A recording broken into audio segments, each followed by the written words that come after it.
ជំរុញខ្លួនឯងគ្មានពីណាជំរុញយើងទេវាយតម្លៃខ្លួនយើងជំរុញខ្លួនយើងកែលម្អខ្លួនយើងចំណុចខ្លាំងចំណុចខ្សោយដឹងមកពីណាជួនកាលអត់មានពីណាប្រាប់យើងទេតែយើងត្រូវរៀនសិក្សាមើលឆ្លោះកញ្ចក់ខ្លួនឯងដើម្បីវាយតម្លៃដែលខ្ញុំថាកុំភ្លេចរៀនពីខ្លួនឯងទៅរៀនពីខ្លួនឯងដឹងចំណុចខ្សោយយើងកែយ៉ាងម៉េចពេលខ្លះសភៅនេះហើយការស្រាវជ្រាវត្រូវបង្កើនតម្លៃខ្លួនឯង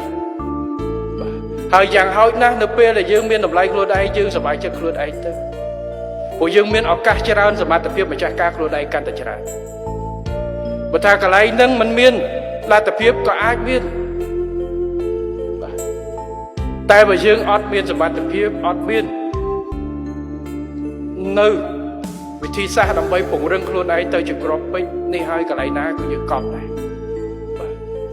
គេដាក់កន្លែងណាខំប្រឹងធ្វើឲ្យបានល្អដើម្បីបង្កើននៅសក្តានុពល